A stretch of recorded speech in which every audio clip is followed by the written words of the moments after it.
ونصحت الأمة وكسبت الغمة وجاهدت في سبيل ربك حق جهاده وعبدت ربك حتى أتاك اليقين.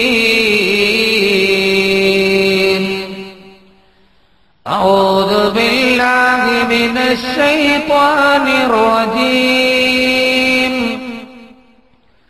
بسم الله الرحمن الرحيم.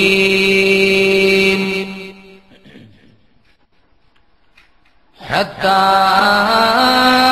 إذا جاء أحدهم الموت حتى إذا جاء أحدهم الموت قال رب ارجعون لعلي أعمل صالحا فيما تركت كلا إنها كلمة هو قائلها ومن ورائهم برزخ إلى يوم يبعثون. صدق الله مولانا العلي العظيم. وقال نبينا وحبيبنا ورسولنا وقائدنا وأسوتنا ومحبوبنا محمد صلى الله عليه وسلم: فوالله الذي لا إله إلا هو إني رسول الله إليكم خاصة وإلى الناس كافة. فوالله لتموتن كما تنامون ولتبعثن كما تستيقظون ولتجزون بالإحسان إحسانا وبالسوء سوءا. صدق رسوله النبي المصطفى الأمين عليه وعلى آله وأهل بيته أفضل الصلوات وأزكى التسليم.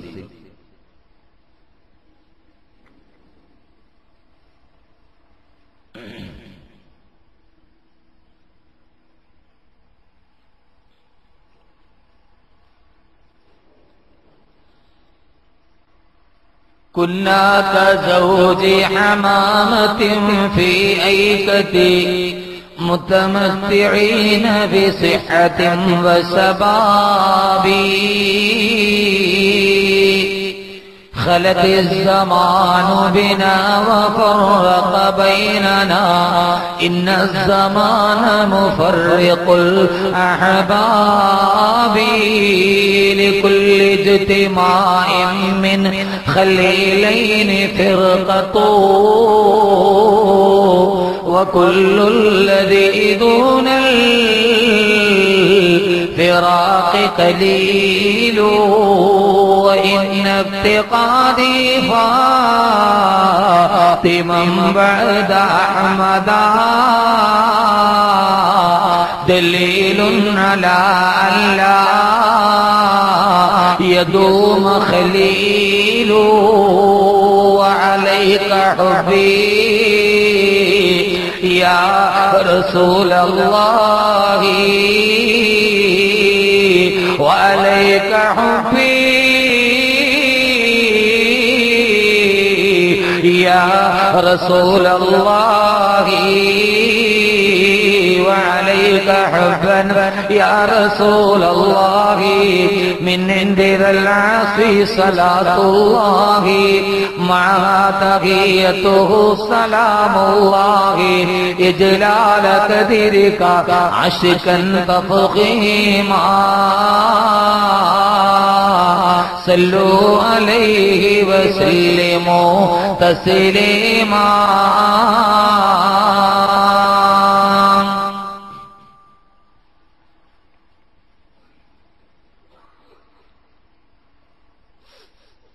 പക്ഷികൾ പറവകൾ മൃഗജാതികൾ പോലും പ്രാണവേദനയില്ലാതടിഞ്ഞു മണ്ണാകുമ്പോൾ നീതിതന നിർവാഹക കോടതി വളപ്പിൽ ചോദിടും മനുഷ്യാനീ ഞാനും ഇന്ന് മണ്ണായെങ്കിൽ നീതിതന നിർവാഹക കോടതി വളപ്പിൽ ചോദിടും മനുഷ്യാനീ ഞാനും ഇന്ന് മണ്ണായെങ്കിൽ. സ്നേഹ ബഹുമാനാദരവ് നിറഞ്ഞ പ്രിയ സഹോദരങ്ങളെ, സഹോദരിമാരെ, അസ്സലാമു അലൈക്കും വറഹ്മത്തുള്ളാഹി തആല വബറകാതുഹു. ഇതര സഹോദര സമുദായത്തിൽപ്പെട്ട ആരെങ്കിലും ഈ ശബ്ദം ശ്രവിക്കുന്നുവെങ്കിൽ അവർക്ക് എന്റെ ഇസ്ലാമിക തത്വാധിഷ്ഠിത അഭിവാദനങ്ങൾ. സർവസ്തുതിയും സർവലോകരക്ഷിതാവായ അല്ലാഹുവിനാകുന്നു. അവന്റെ അതുല്യവും അമേയവും അനന്തവുമായ അനുഗ്രഹത്തിന്റെ അനുസ്യൂതമായ പ്രഭാവം അന്ത്യദൂതരായ ആദരവായ റസൂലുള്ളാഹി സ്വല്ലല്ലാഹു അലൈഹി വസല്ലമയിലും അവിടുത്തെ അതരമടികളെ അനുധാവനം ചെയ്ത അനുചര വൃന്ദങ്ങളിലും തിരുക്കുടുംബാദികളിലും സാലിഹീങ്ങളിലും സച്ചരിതരിലും സദാവർഷിക്കുമാറാകട്ടെ. സർവലോക സൃഷ്ടാവും സർവലോക പരിപാലകനും സർവസംഹാരകനും സർവാധിപതിയും സർവാധിനാഥനും സർവേശ്വരനും സർവസ്വമായ അല്ലാഹു സുബ്ഹാനഹു വ തആല വിശിഷ്യമായി സംഗമത്തിന്റെ പവിത്രതയും പരിശുദ്ധതയും പരിപാവനതയും കൊണ്ട് നമ്മുടെ ഗതകാല ജീവിതത്തിലെ സമസ്ത അപരാധങ്ങളും പുറത്തു മാപ്പാക്കി തരുമാറാകട്ടെ. ശിഷ്ടമുള്ള ജീവിതം പാപങ്ങളിൽ നിന്ന് ഒഴിഞ്ഞുമാറി അള്ളാഹുവിനും അവന്റെ പ്രവാചകനും വഴിപ്പെട്ട് ജീവിക്കുവാൻ ആദ്യമായി എന്നോടും ശേഷം നിങ്ങളോടും ഞാൻ വസിയ്യത്ത് ചെയ്യുകയാണ്. കരുണാമയനായ അല്ലാഹു സുബ്ഹാനഹു വ തആല സതുദ്ദേശത്തോടുകൂടിയുള്ള ഈ സത്സംഗമത്തിൽ അവന്റെ സച്ചരിതരും സദീർഘരും സുഹൃതവാന്മാരുമായ ദാസന്മാരുടെ സംഗമസ്ഥാനമായ സ്വർഗത്തിലെത്തുന്ന സംഗമമായി അള്ളാഹു സ്വീകരിക്കുമാറാകട്ടെ എന്ന ദുആയോടെ നമ്മുടെ മതപ്രഭാഷണ സദസ്സിന്റെ 4ാം ദിവസമായി ഇന്നലെ നിർത്തിയെടുത്തുനിന്നും വീണ്ടും ഞാൻ എന്റെ വിഷയത്തിലോട്ട് കടക്കുകയാണ്. അൽ ആലമീൻ അൽഹംദുലില്ലാഹി റബ്ബിൽ ആലമീൻ. സർവസ്തുതിയും സർവലോകരക്ഷിതാവായ അല്ലാഹുവിനാകുന്നു എന്ന വിഷയത്തിൽ 4ാമത്തെ ദിവസം നാം ഇന്നലെ പറഞ്ഞു നിർത്തിയത് അൽ ആലമീൻ എന്ന മനുഷ്യ ജീവിതം കടന്നു വരുന്ന 5 ഘട്ടങ്ങളിൽ 3 ഘട്ടം നാം പറഞ്ഞു കഴിഞ്ഞു. ആലമുൽ അർവാഹും ആലമുൽ അർഹാമും ആലമുൽ ദുനിയായും നാം പറഞ്ഞു കഴിഞ്ഞു. ഇനി നമുക്ക് പറയാനുള്ളത് അൽ ആലമീൻ എന്ന വാക്കിലെ ബാക്കിയുള്ള 2 ലോകങ്ങൾ കൂടിയാണ്. അല്ലാഹു സുബ്ഹാനഹു വ തആല പരിമിതമായ ബന്ധിതമായ സമയത്തിന്റെ ഉള്ളിൽ കാര്യങ്ങൾ പറയുവാനും കേൾക്കുവാനും അതിലെല്ലാം ഉപരി ജീവിതത്തിൽ അത് പ്രാവർത്തിക തലത്തിൽ അനുഷ്ഠാന തലത്തിൽ സജീവമാക്കി അല്ലാഹു സ്വീകരിക്കാൻ തൗഫീഖ് നൽകി അനുഗ്രഹിക്കുമാറാകട്ടെ. ഈ 3 ദിവസവും നാം സംസാരിച്ചത് വിശുദ്ധമായ ഖുർആൻ മാത്രമാണ്. ഖുർആനിലെ ആയത്തുകൾ മാത്രമാണ് നമ്മുടെ ഈ വിനീതന്റെ പ്രഭാഷണത്തിന് തെളിവായി നാം ഉദ്ധരിച്ചത്. ഈ ഖുർആനിന്റെ ആയത്തുകളെല്ലാം കേട്ട് ഒരു വിഷയം നാം കേൾക്കുമ്പോൾ, ഖുർആനിന്റെ ആയത്ത് കേൾക്കുമ്പോൾ അള്ളാഹു ചോദിക്കുന്ന ഒരു ചോദ്യമുണ്ട്. അഫബി ഹാദൽ ഹദീസി അന്തും മുദ്ഹിനൂൻ. അഫബി ഹാദൽ ഹദീസി അന്തും മുദ്ഹിനൂൻ. ഈ ഖുർആന്റെ എല്ലാ വാക്യങ്ങളും കേട്ടിട്ടും അന്തും മുദ്ഹിനൂൻ, ശരീരത്തിൽ എണ്ണ തേച്ച അഭ്യാസിയുടെ മെയ്വഴക്കത്തോടെ നിങ്ങൾ ഖുർആനിൽ നിന്ന് വഴുതി മാറുകയാണ്. മുദ്ഹിനൂൻ, നിങ്ങൾ മുദ്ഹിനീങ്ങളാണോ? ദുഹ്ന എന്ന് പറഞ്ഞാൽ എണ്ണ തേച്ച അഭ്യാസി. ശരീരത്തിൽ എണ്ണ തേച്ച് കഴിഞ്ഞാൽ ഒരാളെ പിടിച്ചാൽ പെട്ടെന്ന് വഴുതി പോകും, കയ്യിൽ കിട്ടില്ല. അള്ളാഹു നമ്മളോട് ചോദിക്കുകയാണ് അഫബി ഹാദൽ ഹദീസി അന്തും മുദ്ഹിനൂൻ. ഈ ഖുർആനൊക്കെ കേട്ടിട്ട് നിങ്ങൾ അതിൽ നിന്നെല്ലാം ഈ എണ്ണ തേച്ചവനെ പോലെ ഇങ്ങനെ ഒഴുകി ഒഴുകി നിങ്ങൾ മാറിപ്പോവുകയാണ്. ഒരിക്കലും അങ്ങനെ ഉണ്ടാവരുത്. ഖുർആൻ കേൾക്കുമ്പോ ശരീരത്തിൽ മെയ്വഴക്കമുള്ള അഭ്യാസിയെ പോലെ ഖുർആനിന്റെ അധ്യാപനങ്ങളിൽ നിന്ന് എങ്ങനെയെങ്കിലും വഴുതി മാറാനല്ല. അതിനപ്പുറം അള്ളാഹു പറഞ്ഞു ഖുർആൻ കേൾക്കുന്നത് നിങ്ങളുടെ ചെവികളിലാവല്ല. ഖുർആൻ ഇറങ്ങേണ്ടത് എവിടെയാണ്? കദാലിക ലിനുസബ്ബിത ബിഹി ഫുആദക. അള്ളാഹു തന്നെ പറഞ്ഞു ഖുർആൻ ഇറങ്ങേണ്ടത് കദാലിക ലിനുസബ്ബിത ബിഹി ഫുആദക, നിന്റെ ഹൃദയത്തിലാണ് ഇറങ്ങേണ്ടത്. അലാ ഖൽബിക ലിതകൂന മിനൽ മുൻദിരീൻ. അലാ ഖൽബിക വഇന്നഹു ലതൻസീലു റബ്ബിൽ ആലമീൻ. അല്ലാഹു ഈ ഖുർആനിനെ ഇറക്കിയത് അലാ ഖൽബിക, ഹൃദയത്തിൽ ഇറങ്ങാനാണ്. കാരണം ഹൃദയത്തിൽ ഇറങ്ങുമ്പോഴാണ് ഏതു നമ്മുടെ ആത്മാവുമായി സംവദിക്കുന്നത്. അള്ളാഹു നാം ഈ പറയുന്ന കാര്യങ്ങൾ മുഴുവനും നമ്മുടെ ഹൃദയത്തിൽ ഇറങ്ങുന്നവരിൽ അള്ളാഹു ഉൾപ്പെടുത്തി അനുഗ്രഹിക്കുമാറാകും എന്ന ദുആയോടെ ബാങ്ക് വിളിക്കാൻ സമയമായി. ബാങ്ക് വിളിച്ചിട്ട് തുടങ്ങണവൻ ഇടയ്ക്ക് നടക്കുന്നത്.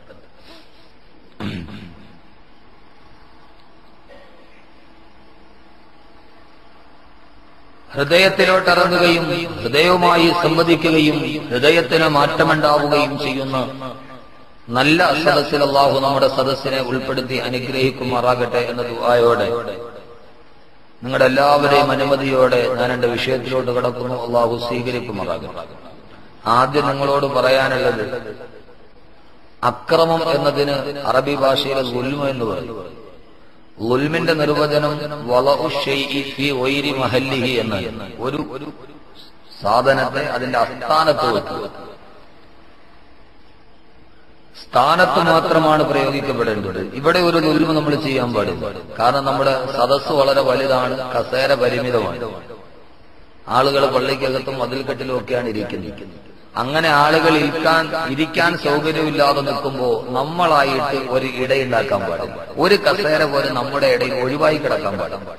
മുമ്പിലിരിക്കുന്ന ആളുകളുടെ ഇടയിൽ ഒരു കസേര ഒഴിവായി കിടന്നാൽ പുറകിൽ ആരും കയറുമെന്ന് അവിടെ ഇരിക്കില്ല. അതുകൊണ്ട് ഓരോരുത്തരും അവരവരുടെ അടുക്കലിരിക്കുന്ന കസേര ഒഴിവാക്കാതെ നിറഞ്ഞിരിക്കും. ഇടയിൽ നമ്മുടെ ഇടയിൽ ഒരു കസേര ഒഴിവായി കിടക്കുന്ന ആ കസേരയിലോട്ട് കയറിയിരുന്നു.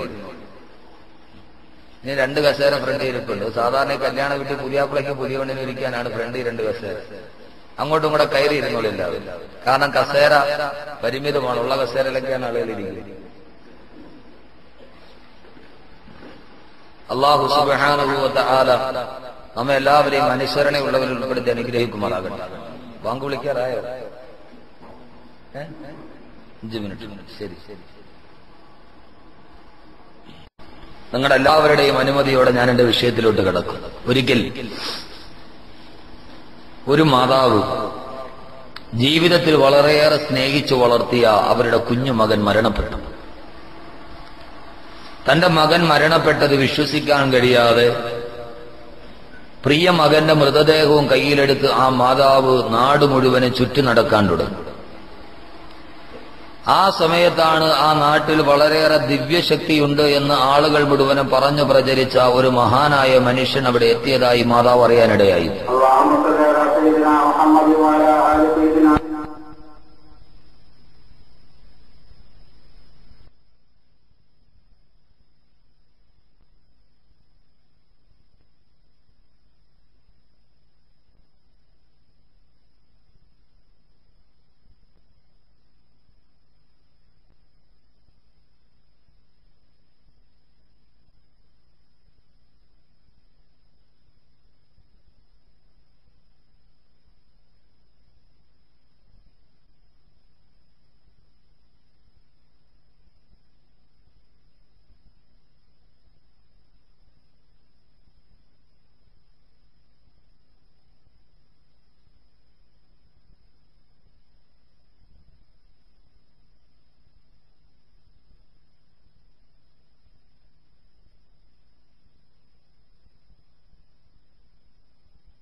اللهم رب هذه الدعوة التامة صلاة القائمات محمد الوسيلة والفضيلة ودرجة الرفيعة وبعثه مقام محمودا الذي وعدته وارزقنا شفاعته يوم القيامة إنك لا تخلف الميعاد.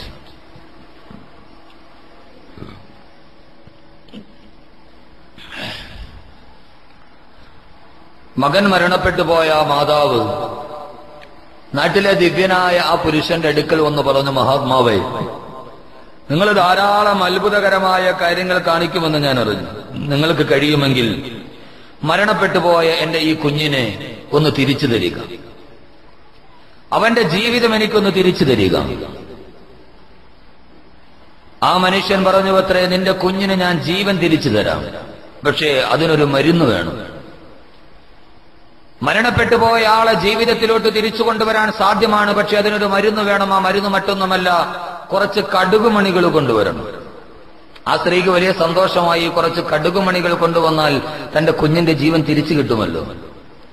അയാൾ പറഞ്ഞു, പക്ഷേ നീ കടുകുമണി കൊണ്ടുവരുന്നത് ഇതേവരെ ഒരു മരണം പോലും നടന്നിട്ടില്ലാത്ത കുടുംബത്തിൽ നിന്നായിരിക്കും. ഈ നാട് മുഴുവനും എല്ലാ വീട്ടിലും നീ കയറി ഇറങ്ങുക. ഏതെങ്കിലും ഒരു വീട്ടിലും മരണം ഇതേവരെ നടന്നില്ലാത്ത ഒരു വീട്ടിൽ നിന്നൊരൽപ്പം കടുകുമണി നീ കൊണ്ടുവന്നാൽ അത് വെച്ച് നിന്റെ കുഞ്ഞിന്റെ ജീവിതം ഞാൻ തിരിച്ചു തരാം. ആ സ്ത്രീ ആഗ്രഹത്തോടെ, അഭിവാഞ്ചയോടെ, അഭിലാഷത്തോടെ തന്റെ മകന്റെ ജീവിതം തിരിച്ചു കിട്ടാൻ അതുവഴിയുള്ള എല്ലാ വീടുകളും കയറി ഇറങ്ങി നടന്നു. എല്ലാ വീട്ടിലും കടുകുണ്ട്, പക്ഷെ എല്ലാ വീട്ടിലും മരണം നടക്കാത്ത ഒരു വീട് പോലും ആ ഗ്രാമത്തിൽ കണ്ടെത്താൻ അവർക്ക് കഴിഞ്ഞില്ല. നിരാശയായവർ ആ മഹാത്മാവിന്റെ അടുക്കൽ പറഞ്ഞു, അത്രേ, കടുകുമണികളുണ്ട്, പക്ഷേ മരണമില്ലാത്ത വീട് ഈ ഗ്രാമത്തിൽ ഒരിടത്തും എനിക്ക് കണ്ടുമുട്ടാൻ കഴിഞ്ഞില്ല എന്നവർ മറുപടി പറഞ്ഞു. അത്രേ, ആ മഹാനായ മനുഷ്യൻ പറഞ്ഞു, അതെ, ലോകത്ത് ജനിച്ച ഏതൊരു മനുഷ്യനും മരിക്കും. മരിക്കാത്ത ഒരു കുടുംബമോ ഒരു വീടോ ഒരു ഗ്രാമമോ ആരും മരിക്കാത്ത ഒരു നാട് നമുക്ക് കാണാൻ കഴിയില്ല. മരണം ഒരു സത്യമാണ്. അതുമായി പൊരുത്തപ്പെടാനല്ലാതെ അതിനെതിരെ പുറംതിരിഞ്ഞു നിൽക്കാൻ മനുഷ്യനായി ജനിച്ച ആർക്കും കഴിയില്ല എന്ന് അദ്ദേഹം പറഞ്ഞു. കലൂരുള്ള എല്ലാ വീടുകളും കയറി ഇറങ്ങി ചോദിക്കുക, ആരെങ്കിലും മരിച്ചിട്ടില്ലാത്ത, മരണം നടന്നിട്ടില്ലാത്ത ഏതെങ്കിലും ഒരു കുടുംബം നമുക്ക് കാണിച്ചു തരാൻ കഴിയുമോ? മനുഷ്യ ജീവിതത്തിൽ ഏറ്റവും വലിയ സത്യമാണ് മരണം. ജനനത്തെ തടഞ്ഞു നിർത്താൻ മനുഷ്യന് കഴിയുമായിരിക്കാം, പക്ഷെ മരണത്തെ തടുത്തു നിർത്താൻ ഇതേവരെ ലോകത്താർക്കും കഴിഞ്ഞിട്ടില്ല എന്നതാണ് മരണമെന്ന മഹാസത്യത്തെ ഒരു സത്യമായി തന്നെ അംഗീകരിക്കാൻ മനുഷ്യൻ തീരുമാനിച്ചത്. ഒന്ന് ആലോചിച്ചു നോക്കുക, മരണമില്ലാത്ത ഒരു നാടിനെ കുറിച്ച് ആലോചിച്ചു നോക്കുക. ആദം നബി അലൈഹി സ്വലാത്തു വസ്സലാം മുതൽ ഇതേവരെയുള്ള മുഴുവൻ മനുഷ്യജന്മങ്ങളും ഭൂമിയിൽ തിങ്ങി നിറഞ്ഞു നിന്ന മരണമില്ലാത്ത ഒരു കാലത്തെക്കുറിച്ച് ആലോചിച്ചു നോക്കുക. പണ്ടൊക്കെ മലയാള പുസ്തകത്തിലുണ്ട്, മുത്തച്ഛൻ മുതുക്കന്റെ മുത്തച്ഛൻ ഇരിക്കുന്നു എന്ന് പറയുന്ന കാലനില്ലാത്ത കാലം എന്നൊരു പദ്യം തന്നെ പണ്ട് മലയാള പുസ്തകത്തിൽ പഠിച്ചിട്ടുണ്ട്. കാലൻ ഈ ലോകത്തേക്ക് വരാതിരുന്നാൽ, മരണദൂതൻ വരാതിരുന്നാൽ, മനുഷ്യൻ മരിക്കാതിരുന്നാൽ ഈ ലോകം എത്രയോ മനുഷ്യവാസം കൊണ്ട് നിബിഡമാകുമായിരുന്നു. ആരെയൊക്കെ നമുക്ക് കാണാൻ കഴിയുമായിരുന്നു. മനുഷ്യ ജീവിതത്തിൽ ഏറ്റവും പ്രധാനപ്പെട്ട മഹാസത്യമാണ് മരണം. നമുക്കെല്ലാവർക്കും അറിയാം, നാം എല്ലാവരും ഒരു ദിവസം മരിക്കും. പക്ഷേ മരിക്കും എന്നറിഞ്ഞിട്ടും മരിക്കില്ല എന്ന് ആശ്വസിക്കുന്നവരാണ് നാം എല്ലാവരും. നമുക്കെല്ലാവർക്കും അറിയാം, ഞാൻ നിങ്ങളൊക്കെ ഒരു ദിവസം മരിക്കും. ആ സത്യം അറിയാവുന്നിട്ട് നമ്മൾ വിചാരിക്കും, ഞാൻ മരിക്കൂ, ഉടനെ ഞാൻ മരിക്കൂ. മരിക്കും എന്നറിഞ്ഞിട്ടും മരിക്കില്ല എന്ന് ആശ്വസിക്കുന്ന ആളുകളാണ് നാം. നമുക്ക് പറയാനുള്ളത് നാലാമത്തെ ലോകമാണ്. നാലാമത്തെ ലോകം മരണത്തോടുകൂടിയുള്ള ലോകമാണ്. മരണത്തോടുകൂടിയാണ് അത് തുടങ്ങുക. ഇന്നലെ ഞാൻ പറഞ്ഞു, ലോകാവസാനം വരെ ഇന്നലെ പറഞ്ഞു. ഏത് സമയത്താണെങ്കിലും, എങ്ങനെയൊന്നാണെങ്കിലും, ആരൊക്കെയാണെങ്കിലും മരണമെന്ന് പറയുന്ന മഹാസത്യത്തിന് കീഴ്പ്പെട്ടേ പറ്റൂ. അത് എത്രയേറെ വൈദഗ്ധ്യമുള്ളവരാണെങ്കിൽ ലോകത്ത് കടന്നു വന്ന എല്ലാവിധ സർവാധിപതികളും ഏകാധിപതികളും സ്വച്ഛാധിപതികളുമടക്കമുള്ള ലോകം മുഴുവനും തങ്ങളുടെ ചൂണ്ടുവിരൽ കൊണ്ട് നിയന്ത്രിക്കാമെന്ന് ജൽപ്പനം പുറപ്പെടുവിച്ച, ലോകത്തെ മുഴുവനും അടക്കി ഭരിച്ച ലോക ചക്രവർത്തിമാര് പോലും മരണമെന്ന് പറയുന്ന മഹാസത്യത്തിന്റെ മുമ്പിൽ തലകുനിച്ചു നിന്നവരാണെങ്കിൽ, ലോകത്തെ മുഴുവനും കീഴടക്കിയിട്ട് തല നിവർത്തിവെച്ച ലോകത്തിന്റെ വിജുകേഷുകളായ ചരിത്രപതികളെ നാം കേട്ടിട്ടുണ്ട്. പക്ഷേ അവരെല്ലാവരും തലകുനിച്ചു പോയ, എല്ലാവരെയും തങ്ങളുടെ മുമ്പിൽ തലകുനിപ്പിച്ചവർ പോലും തലകുനിച്ചു പോയത് മരണമെന്ന് പറയുന്ന മഹാസത്യത്തിന്റെ മുമ്പിലാണ്. ഏത് സമയത്താണോ മരണം അള്ളാഹു തീരുമാനിച്ചിരിക്കുന്നത്, ഒരു മനുഷ്യൻ എത്ര ആയുസ്സാണോ അള്ളാഹു തീരുമാനിച്ചിരിക്കുന്നത്, അള്ളാഹുവിന്റെ തീരുമാനം എത്തിക്കഴിഞ്ഞാൽ ഈ ഭൂലോകത്ത് നിന്ന് നാം വിട പറഞ്ഞേ പറ്റൂ. സത്യമാണിത്. ബഹുമാനപ്പെട്ട റൂഹുല്ലാഹി ഈസാ നബി അലൈഹി സ്വലാത്തു വസ്സലാം ഒരു ദിവസം കാട്ടിലൂടെ നടന്നു പോവുകയാണ്. ആ സമയത്ത് കുറെ കൊച്ചുകുട്ടികൾ ഒരു കുരുവിയെ പിടിക്കാൻ വേണ്ടി ശ്രമിക്കുന്നു. കുരുവിയാണെങ്കിലോ കുട്ടികളുടെ വലയിൽപ്പെടാതെ വല കൊണ്ട് കുട്ടികൾ കുരുവിയെ പിടിക്കാൻ ശ്രമിക്കുകയാണ്. കുരുവിയാണെങ്കിലോ കുട്ടികളുടെ വലയിൽപ്പെടാതെ മരച്ചില്ലകളിൽ നിന്ന് മരച്ചില്ലകളിലേക്ക് പാറി പാറി കടന്നു പോകുന്നു. ആ സമയത്ത് അതിലെ കടന്നുപോയ ഈസാ നബിയോട് കുരുവി പറഞ്ഞു അത്ര, ഈസാ നബിയെ, ഈ കൊച്ചുകുട്ടികൾ എന്നെ വലയെറിഞ്ഞ് പിടിക്കാൻ വേണ്ടി ശ്രമിക്കുകയാണ്. പക്ഷേ നിങ്ങൾക്കറിയാമല്ലോ, ലോകത്തിലെ ഏറ്റവും വലിയ കാഴ്ച ശക്തിയുള്ള ലെൻസാണ് എന്റെ കണ്ണിന് അല്ലാഹു സുബ്ഹാനഹു വ തആല നൽകിയിരിക്കുന്നത്. കുരുവി എന്ന് പറയുന്ന കൈവെള്ളയിൽ പോലും ഒതുങ്ങാൻ പാകതയുള്ള കുരുവിയുടെ കണ്ണിന്റെ ലെൻസ് വല്ലാത്ത പവറുള്ള ലെൻസാണ്. ആകാശത്തിന്റെ മുകൾ ഭാഗത്തുകൂടി പറന്നു പോകുമ്പോ കിലോമീറ്ററുകൾ താഴെ കടന്നുകൊണ്ട് ഭൂമിയിൽ ഏതെങ്കിലും ഒരു തെങ്ങുമരത്തിന്റെ ചുവട്ടിലെ കരിയലയുടെ അടിയിൽ കടന്ന് ഞുളയുന്ന പുഴുവിനെ പോലും ആകാശത്തിന്റെ മുകളിൽ നിന്ന് കാണാൻ കഴിയുന്ന വല്ലാത്ത പവറുള്ള ലെൻസാണ് കുരുവിയുടെ കണ്ണിന്റെ ലെൻസ്. ആ കുരുവി പറഞ്ഞ്, ഇത്രത്തോളം കാഴ്ചശക്തിയുള്ള എന്നെയാ ഈ കൊച്ചുകുട്ടികൾ വലയെറിഞ്ഞ് പിടിക്കാൻ വേണ്ടി ശ്രമിക്കുക, കഴിയില്ല ഈസാ നബിയെ എന്ന് കുരുവി ഈസാ നബിയോട് പറഞ്ഞു അത്രേ. ഇത് കേട്ട ഈസാ നബി മെല്ലെ ചിരിച്ചുകൊണ്ട് യാത്ര പോയി. കുറെ കഴിഞ്ഞ് വൈകുന്നേരമായപ്പോൾ ഈസാ നബി അലൈഹി സ്വലാത്തു വസ്സലാം യാത്ര കഴിഞ്ഞ് തിരിച്ചു വരുമ്പോ നമ്മുടെ പാവം കുരുവി കുട്ടികളുടെ വലയിൽ കെട്ടിട്ട് ചിറകിട്ടടിക്കുകയാണ്. നേരത്തെ വീരവാദം പറഞ്ഞ കുരുവി വലയിൽ പെട്ടിട്ട് കിടന്നങ്ങ് അടിക്കുകയാണ് ചിറകിട്ട്. ആ സമയത്ത് ബഹുമാനപ്പെട്ട ഈസാ നബി അലൈഹി സ്വലാത്തു വസ്സലാം മരണവെപ്രാളമെടുത്ത് വലയിൽ കുടുങ്ങിക്കിടക്കുന്ന കുരുവിയോട് ചോദിച്ചു അത്ര, കുരുവി, നേരത്തെ രാവിലെ നീയല്ലേ എന്നോട് വീരവാദം പറഞ്ഞ് നിന്റെ കണ്ണിന് വല്ലാത്ത പവറാ, നിന്നെ ആർക്കും കൊടുക്കാൻ പറ്റൂല എന്ന് പറഞ്ഞിട്ട് നീ ഇപ്പൊ ഈ കുട്ടികളുടെ വലയിൽ പെട്ട് കിടക്കുന്നത് എന്താ? ആ സമയത്ത് ഈസാ നബി അലൈഹി സ്വലാത്തു വസ്സലാമിനോട് കുരുവി പറഞ്ഞ വാക്ക് നാലാമത്തെ ലോകത്തിന്റെ തുടക്കത്തിൽ ഞാൻ സമർപ്പിക്കുകയാ. കുരുവി ഈസാ നബിയോട് പറഞ്ഞു അത്ര, ഈസാ നബിയെ, കണ്ണിന് എത്ര പവർ ഉണ്ടായിട്ട് കാര്യമെന്താ? ഇദാ നസ്ദലൽ ഖദാഉ ഫഅമിയൽ ബസറു.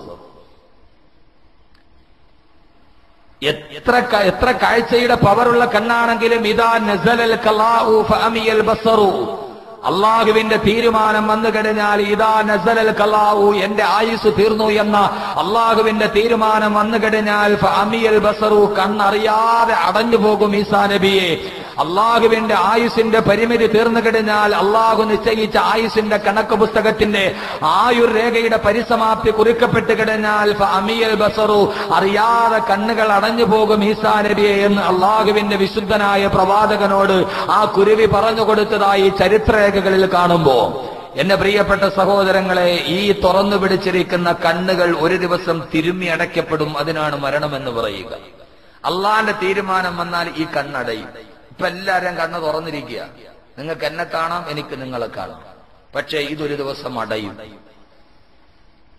അടഞ്ഞ കണ്ണിനെ തിരുമ്മി അടയ്ക്കും. മരണമെന്ന് പറഞ്ഞാൽ ഉയർത്തിവെച്ചിരിക്കുന്ന ഈ കൺപോളകൾ അത് താഴോട്ടൊന്ന് അമരുക. ഇതിനാണ് മരണമെന്ന് പറയുന്നതെങ്കിൽ അത് എത്രയേറെ സാമർത്ഥ്യമുള്ളവരാണെങ്കിലും അല്ലാഹുവിന്റെ വിശുദ്ധമായ ഖുർആൻ കുല്ലൽ മൗതല്ലദീ തഫിറൂന മിൻഹു ഫഇന്നഹു മുലാഖീകും സുമ്മ തുറദ്ദൂന ഇലാ ആലിമിൽ ഗൈബി വശഹാദ ഫയുനബ്ബിഉകും ബിമാ കുന്തും തഅമലൂൻ. കുല്ലോ നബിയെ, താങ്കൾ പറഞ്ഞു കൊടുക്കുക, ഇന്നൽ മൗതല്ലദീ തഫിറൂന മിൻഹു, ഒരിക്കലും തങ്ങളെ പിടികൂടരുതെന്ന ആഗ്രഹത്തോടെ നിങ്ങൾ വിരണ്ടോടുന്ന മരണമുണ്ടല്ലോ, ആ മരണം ഫഇന്നഹു മുലാഖീകും, തീർച്ച മരണം നിങ്ങളെ പിടികൂടുന്ന ദിവസം വരിക തന്നെ ചെയ്യും. ഐനമാ തകൂനൂ യുദ്രികുമുൽ മൗതു വലൗ കുന്തും ഫീ ബുറൂജിൻ മുശയ്യദാ. അല്ലാഹു പറയുന്നു, എത്ര വലിയ കോട്ട കൊത്തളങ്ങളിൽ പോയി ഒളിച്ചിരുന്നാലും മരണം നിങ്ങളെ പിടികൂടുക തന്നെ ചെയ്യുമെന്ന് അള്ളാന്റെ വിശുദ്ധ ഖുർആൻ. തുടങ്ങി വന്ന ജീവിതത്തിനൊരവസാനമുണ്ട്. എത്ര വലിയ സമർത്ഥരാണെങ്കിലും എത്ര വലിയ പ്രസിദ്ധരാണെങ്കിലും മരണമെന്ന മഹാസത്യത്തിലോട്ട് തിരിച്ചു പോകുമ്പോ പ്രസിദ്ധനായ സീസറും സമർത്ഥനായ ഹോമറും സമത്വമറ്റ സോളമൻ തുടങ്ങിയുള്ള വിജ്ഞരും അമർന്നുപോയി കാലചക്ര വിഭ്രമത്തിൽ. എന്തിനീ നമുക്ക് ശങ്ക, മാറ്റമൊന്നുമില്ലതിൽ. സോളമനും കടന്നുപോയി, സീസറും കടന്നുപോയി, ലോകം മുഴുവൻ മുഴുവനും അടക്കി ഭരിച്ച ഏകാധിപതികളും സർവാധിപതികളും സ്വേച്ഛാധിപതികളും കാലത്തിന്റെ യവനികക്കുള്ളിലേക്ക് തിരിച്ചുപോയപ്പോ മരണമെന്ന് ക്ഷണിക്കപ്പെടാത്ത അതിഥി ഒരു ദിവസം നിന്റെ വീട്ടിലോട്ട് കടന്നു വരുമെന്ന് അള്ളാഹുവിന്റെ വിശുദ്ധ ഖുർആൻ. അതുകൊണ്ട് നമ്മെ സംബന്ധിച്ചിടത്തോളം ഒരു യഥാർത്ഥ സത്യവിശ്വാസി സൂറത്തുൽ ഫാത്തിഹയുടെ ആദ്യത്തെ ആയത്ത് പറയുമ്പോ അൽഹംദുലില്ലാഹ്, അല്ലാഹുവേ സർവസ്തുതിയും നിനക്കാണ് തമ്പുരാനെ. റബ്ബിൽ ആലമീൻ, സർവലോകങ്ങളുടെയും സംരക്ഷകൻ നീയാണ് തമ്പുരാനെ. അല്ലാഹുവേ ആലമുൽ അർവാഹിൽ ഞങ്ങളെ സംരക്ഷിച്ചത് നീയാണ്. അലമുൽ അർഹാം എന്ന് പറയുന്ന 9 മാസവും 10 ദിവസവും മാത്രം ആയുസ് നൽകിയ അല്ലാഹുവേ ആലമുൽ അർഹാം എന്ന ഗർഭലോകത്തും നീയാണ് ഞങ്ങളെ പരിപാലിച്ചത്. 60-70 വർഷം മാത്രം നീണ്ടു നിൽക്കുന്ന ആലമുദ്ദുനിയായിലും നീയാണ് ഞങ്ങളുടെ പരിപാലകൻ. അല്ലാഹുവേ ഇനി ഞങ്ങൾ പോവുകയാണ് അടുത്ത ലോകത്തേക്ക്. അടുത്ത ലോകം ഏതാണെന്നറിയുമോ സഹോദരങ്ങളെ? ആലമുൽ അർവാഹിൽ നിന്ന് തുടങ്ങിയ മനുഷ്യന്റെ യാത്ര, ആ യാത്ര പോയി അവസാനിക്കുന്നത് അവസാനത്തിൽ തൊട്ടുമുമ്പുള്ള ലോകം ഈ മണ്ണറയാണ്. ഉമ്മാടെ ഗർഭാശയത്തിൽ നിന്നിറങ്ങിയപ്പോൾ നീ തുടങ്ങിയ യാത്ര, ഇന്നലെ ഞാൻ പറഞ്ഞല്ലോ, നമ്മളൊരു യാത്ര തുടങ്ങുകയാണ്. അനന്തമീ യാത്ര, സബലമീ യാത്ര. ഈ യാത്ര തുടങ്ങുകയാണ്. ഉമ്മാന്റെ ഗർഭാശയത്തിൽ നിന്ന് തുടങ്ങിയ നിന്റെ യാത്ര, ആ യാത്ര വീണ്ടും തുടരുകയാണ്. ഗർഭാശയം വീട്ടതു മുതൽ സഫറാണേ, അടുത്തുള്ള ക്യാമ്പും സോദര ഖബറാണേ. ഖബറെന്ന് പറയുന്ന മഹ്ശറയുടെ മുൻഭാഗത്ത് അല്ലാഹു വെച്ചിരിക്കുന്ന ബർസഖിലേക്ക്, ആലമുൽ ബർസഖിലേക്ക് നാം പോവുകയാണ്. അൽ-ആലമീൻ എന്ന് പറഞ്ഞാൽ 4ാമത്തെ ലോകമാണ് ആലമുൽ ബർസഖ്. ആലമുൽ ബർസഖ് ഖുർആൻ. അടുത്ത ലോകം, 4ാമത്തെ ലോകം ആലമുൽ ബർസഖാണ്. ഇത് ഖുർആൻ ഇട്ട പേരാണ്, ഞാൻ ഇട്ട പേരല്ല. ഞാൻ ഇന്നലെ പറഞ്ഞു, ഓരോ ഘട്ടം കഴിയുമ്പോഴും ആയുസ് കൂടിക്കൂടി വരും. ആലമുൽ അർവാഹിൽ കരാർ ഉടമ്പടി സ്വീകരിച്ച 10 മിനിറ്റ്. ഉമ്മാന്റെ ഗർഭാശയം എന്ന് പറഞ്ഞ 2ാമത്തെ ലോകത്ത് ആലമുൽ അർഹാമിൽ വന്നപ്പോൾ ഇത്രയും കൂടെ കൂടി 9 മാസവും 10 ദിവസവും. അവിടെ നിന്ന് വെളിയിൽ വന്നപ്പോ 3ാമത്തെ ലോകത്ത് കൂടി തന്നു. അഴമാറു ഉമ്മത്തി മാബൈന സിത്തീന ഔ സബഈന, 60-നോ 70-നോ ഇടയിൽ. അപ്പൊ ഈ ഭൂമിയിൽ 60-ഓ 70-ന്റെ ഇടയിലാണ്. ഇനി അടുത്ത ലോകത്ത് എത്ര ആയുസ്? എത്ര വർഷമോ? ഖബറിൽ എത്ര വർഷം കിടക്കണം? എന്റെ സഹോദരങ്ങൾ, ഇത്രയും പ്രവിശാലമായ ഭൂമി അള്ളാഹു വിശാലമായി വിരിച്ചിട്ട് പറഞ്ഞു നീ 60-ഓ 70-ഓ വർഷം കിടന്നു. കാരണം വിശാലമാണ് ഭൂമി. പക്ഷെ 6 അടി മാത്രമുള്ള ഖബറിൽ എത്ര ദിവസം കിടക്കണം? ഖബറിലെ ആയുസ് എത്രയാ? ഖുർആൻ وَمِنْ وَرَائِهِمْ بَرْزَخٌ إِلَى يَوْمِ يُبْعَثُونَ. وَمِنْ وَرَائِهِمْ, ആ മനുഷ്യർക്ക് പുറകെ വരാനുണ്ട് ബർസഖുൻ, ബർസഖിയായ ജീവിതം വരാനുണ്ട്. ആലമുൽ ബർസഖ് വരാനുണ്ട്. ഖബറിൽ അടക്കപ്പെട്ടത് മുതൽ 6 അടി മണ്ണിൽ അവൻ എത്ര നാള് കിടക്കണമെന്നറിയുമോ? അറിയില്ല. ഇലാ യൗമി യുബ്അസൂൻ. ഇസ്രാഫീൽ സൂറന്ന കാഹളത്തിൽ 2ാമത് ഊതുന്നത് വരെ, പരലോകത്തേക്ക് നിന്നെ എഴുന്നേൽപ്പിക്കുന്നത് വരെ നീണ്ട കാലവർഷത്തോളം നീ എവിടെ കിടക്കണമെന്ന് അല്ലാഹുവിന്റെ വിശുദ്ധ ഖുർആൻ. അല്ലാഹു പറയുകയാണ്, നീ കിടക്കണം. ഏതുവരെ? ഇസ്രാഫീൽ സൂറന്ന കാഹളത്തിൽ 2ാമത് ഊതുന്നത് വരെ കിടക്കണം. ആകെ 6 അടിയുണ്ട്. ആ ഇടുങ്ങിയ ഖബറിൽ വർഷങ്ങളോളം, യുഗാന്തരങ്ങളോളം കിടക്കണം. അല്ലാഹു നമ്മുടെ ആലമുൽ ബർസഖ് അല്ലാഹു വിശാലമാക്കി തരട്ടെ. ഖബറിൽ 3 അനുഭവമുണ്ട്. 4ാമത്തെ ജീവിതത്തിൽ 3 അനുഭവമുണ്ട്. ഇൻഷാ അല്ലാഹ് അതാണ് ഇന്ന് പറയുന്നത്. 3 അനുഭവം ഖബറിൽ. അല്ലാഹു മനസ്സിലാക്കാൻ തൗഫീഖ് നൽകട്ടെ. ഇന്ന് നമ്മുടെ വിഷയം 3 കാര്യമാണ്. നാളെ ഇൻഷാ അല്ലാഹ് ആലമുൽ മഹ്ശർ, 5ാമത്തെ ലോകം, ഏറ്റവും അവസാനത്തെ ലോകം. 3 അനുഭവം ഏതൊക്കെയാണ്? മരണമെന്ന് പറഞ്ഞാൽ എന്താ? മരണമെന്ന് പറഞ്ഞാൽ എന്താ? മരണം എന്ന് പറഞ്ഞാൽ നമ്മൾ ഇതേവരെ കണ്ടിട്ടില്ലാത്ത ഒരു സത്യം കാണാൻ ആഗ്രഹിക്കുന്നതിനു മുമ്പേ ശരീരത്തിൽ നിന്ന് വിട പറഞ്ഞു പോകുന്ന, ആരുമറിയാതെ നമ്മുടെ ശരീരത്തിൽ കയറി വന്ന ഒരു അതിഥി, ആരോടും പറയാതെ യാത്ര ചോദിക്കാതെ വിട പറഞ്ഞു പോകുന്ന ഒരു മഹാസംഭവമാണ് മരണം. ആ അതിഥി എന്ന് വന്നതാണ്? ഉമ്മാന്റെ ഗർഭാശയത്തിൽ 4 മാസം പ്രായമുള്ളപ്പോൾ നമ്മുടെ ശരീരത്തിൽ വന്നു കയറിയ ഒരു അതിഥി, അതിനെ ഇതേവരെ നമ്മൾ ആരും കണ്ടിട്ടില്ല. ആ അതിഥി ഏറ്റവും അവസാനം നമ്മൾ ആരും കാണാതെ നമ്മുടെ കൂടെ നടന്ന, നാം എവിടെയുണ്ടായിരുന്നു അവിടെയൊക്കെ കൂടെ നടന്ന, നമ്മുടെ ജീവിതത്തിന്റെ ഉറക്കത്തിലും ഉണർവിലും ചേഷ്ടകളിലും നിശ്ചേഷ്ടകളിലും അടക്കങ്ങളിലും മനക്കങ്ങളിലും സന്തോഷങ്ങളിലും സന്താപങ്ങളിലും വൈക്ലഭ്യങ്ങളിലും വൈഷമ്യങ്ങളിലും വ്യതകളിലും ശ്രദ്ധകളിലും ജീവിതത്തിന്റെ എല്ലാ സമയത്തും നമ്മുടെ കൂടെ ഉണ്ടായിരുന്ന ഒരാൾ നമ്മോട് പറയാതെ വിട പറഞ്ഞു പോകുന്ന മഹാസംഭവത്തിനാണ് മരണമെന്ന് പറയുക. ആരായിരുന്നു അതിഥി? റൂഹ്. റൂഹ് എപ്പോഴാണ് നമ്മുടെ ശരീരത്തിൽ വരുന്നത്? ഇന്നലെ ഞാൻ പറഞ്ഞു. എപ്പോഴാണ് പറയും? 120 ദിവസം അല്ലേ? 4-ാം മാസം. അങ്ങനെ ആവട്ടെ, 120 ദിവസം. ശരി, അദ്ദേഹം പറഞ്ഞാണ് ശരി. കാരണം ഖുർആനെ സംബന്ധിച്ചോളം ഏറ്റവും പ്രധാനപ്പെട്ട ദിവസമാണ്, മാസമല്ല. മാസം എന്ന് പറയുന്ന പദം ഖുർആനിൽ ആകെ 7 പ്രാവശ്യമാണ് പറഞ്ഞിരിക്കുന്നത്. ദിവസം എന്ന് പറയുന്ന പദം ഖുർആനിൽ 314 പ്രാവശ്യം പറഞ്ഞിട്ടുണ്ട്. അപ്പൊ ദിവസമാണ് വലുത് അല്ലേ? അപ്പൊ 120 ദിവസം. മാമ പറഞ്ഞ സദക്ത ബരിർത്ത. അഹ്സനല്ലാഹു കലാമ. 4-ാം മാസത്തിൽ വരുന്ന അതിഥി, ആ അതിഥി വിട പറഞ്ഞു പോകുന്ന ദിവസം. ആ ദിവസത്തിനാണ് 4-ാമത്തെ മാസത്തിൽ ഉമ്മാന്റെ ഗർഭാശയത്തിൽ കിടക്കുമ്പോ അള്ളാഹു പറഞ്ഞു വിട്ട മാലാഖ നമ്മുടെ ശരീരത്തിലേക്ക് റൂഹിനെ ഓതുമ്പോ ഉമ്മാന്റെ ഗർഭാശയത്തിൽ 120-ാമത്തെ ദിവസം എന്റെ ശരീരത്തിന്റെ എവിടെയോ ഒരു ഭാഗത്ത്, അതെവിടെയാണെന്ന് എനിക്കറിയില്ല. അത് വന്നപ്പോൾ അതെന്റെ കയ്യിലാണോ ഇരുന്നത് എനിക്കറിയില്ല, അതെന്റെ കാലിലാണോ എനിക്കറിയില്ല. എന്റെ കണ്ണുകളിൽ എവിടെയോ, എന്റെ തലച്ചോറിന്റെ ഇടയിലോ, എന്റെ ഹൃദയത്തിന്റെ മറുഭാഗത്തോ 350 ഗ്രാം തൂക്കമുള്ള കൈയുടെ മുട്ടിയുടെ ആകൃതിയുള്ള വലതുഭാഗത്തകത്തോട്ട് ചെരിഞ്ഞിരിക്കുന്ന എന്റെ ഹൃദയമെന്ന് പറയുന്ന ആ ഹൃദയഭിത്തിയുടെ ഉള്ളിലാണോ, അതല്ല ആരും കാണാത്ത എവിടെയാണ് എന്റെ റൂഹ് കടന്നിരുന്നത് എനിക്കറിയില്ല, എവിടെയാണ് എന്റെ റൂഹ് ഇരുന്നതെന്ന് എനിക്കറിയില്ല. പക്ഷെ ആ റൂഹ് വന്നപ്പോഴാണ് എന്റെ കൈ ചലിച്ചത്, ആ റൂഹ് വന്നപ്പോഴാണ് എന്റെ കണ്ണുകൾ ഈമ വെട്ടിയത്, ആ റൂഹ് വന്നപ്പോഴാണ് എന്റെ കാലുകൾ ചലിച്ചത്, ആ റൂഹ് വന്നപ്പോഴാണ് എന്റെ ഹൃദയം സ്പന്ദിച്ചത്, ആ റൂഹ് വന്നപ്പോഴാണ് എന്റെ രോമകൂപങ്ങൾ വളരാൻ തുടങ്ങിയത്. എന്റെ ആത്മാവേ നീ എവിടെയാണ്?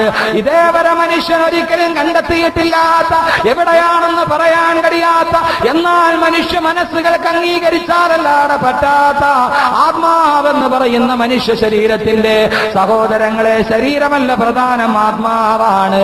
4-ാം മാസത്തിൽ അതിഥിയായി കടന്നു വന്നവൻ ഏതോ ഒരു സായാഹ്നത്തിൽ നമ്മളോട് സലാം പറഞ്ഞ് തിരിച്ചു പോകുന്ന ദിവസത്തിനാണ് നാം പറയുന്നത് മരണമെന്ന് പറയുക. റൂഹ് നമ്മോട് വിട പറയുന്ന ദിവസത്തിനാണ്. നാം കിടന്നപ്പോഴും നാം ഉണർന്നപ്പോഴും എപ്പോഴും നമ്മുടെ കൂടെ ഉണ്ടായിരുന്ന ആത്മാവ്, ഇതേവരെ നാം അതിനെ കണ്ടിട്ടില്ല, ഇതുവരെ നാം അതിനെ കുറിച്ചറിഞ്ഞിട്ടില്ല. അല്ലാഹു സുബ്ഹാനഹു വ തആല 4-ാം മാസത്തിൽ നമുക്ക് തന്ന ആത്മാവിനെ അല്ലാഹു ഒരു ദിവസം തിരിച്ചു വിളിക്കുമത്രേ. യാ أيتها النفس المطمئنة ارجعي إلى ربك راضية مرضية. ഓ സ്തുതിക്കപ്പെട്ട ആത്മാവേ, ഓ പൂർണ്ണമായ തൃപ്തമായ ആത്മാവേ, നിന്റെ ശരീരത്തിൽ ഇരുന്നത് മതി, നീ തിരിച്ചു വരിക എന്ന് അള്ളാഹു നമ്മോട് പഠിക്കുമ്പോ റൂഹ് നമ്മോട് സലാം പറഞ്ഞ് വിട പറഞ്ഞു പോകുന്നതിനാണ് മരണമെന്ന് പറയുക. ഏതോ ഒരു സമയത്ത് അള്ളാഹു തീരുമാനിച്ച സമയത്ത് റൂഹ് പോവുകയാണ്, റൂഹ് തൊണ്ടക്കുടിയിലെത്തുകയാണ്, ശരീരം കിടന്ന് പിടയുകയാണ്.